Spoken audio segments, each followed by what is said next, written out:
𝗗𝗿𝗃𝗲 went up the 𝗗𝗂𝗏 River with her husband and children to homestead at Stony River Island, the site of a small trading post they bought. I had just had a baby 6 weeks before, and I also had a broken leg.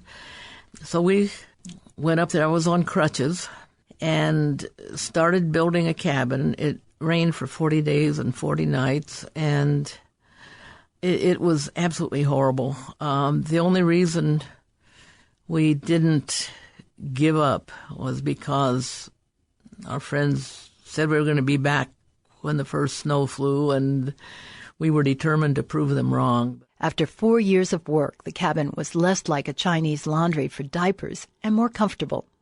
It was the early days of statehood, and the Stony River Trading Post became a sort of community center with people from up and down the 𝗗𝗂𝗏 River stopping by. The people came to us and said they were very sad because they had to send their children to Wrangell Institute when they were 8 years old to go to school.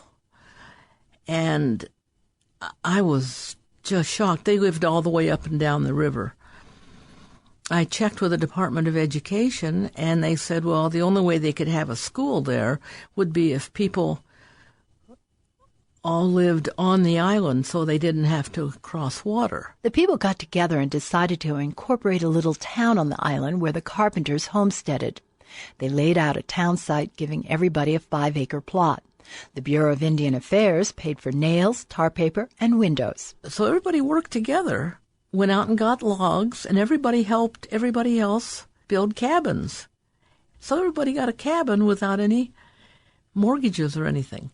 It was wonderful. They built a log school and teacher housing. Carpenter then got the Division of Aviation to put in an airstrip and got a small generator installed. She became the village mayor and postmistress. She kept the trading post operating, took weather observations, and ran the village generator. She still remembers one cold night when her husband was gone. Kathy was, I don't know, about 9 at the time, and Lisa was 5. So we got dressed quickly and had to go out to the light plant shed. And Lisa held the light. It had this huge crank that weighed about 20, 25 pounds. So enormous flywheel. And so I cranked it, got it going, and then I said, okay, Kathy, you get it up to speed after I've got it going, and then I'll flip the switch. And so she got it going faster, but she forgot to take the crank off. And then we were in this little shed, and it could have flown off of there at any time. If it hit any of us in the head, that would have been the end. So I got them out of the way, and I was able to reach over and grab it and pull it off. At least we got the light plant going again. If we had not gotten that light plant going right away at 40 below, it would have been a disaster for the whole village.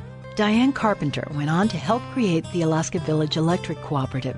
She now lives in Anchorage, but around 60 people still live in Stony River, the village she started. I'm Johanna Urick.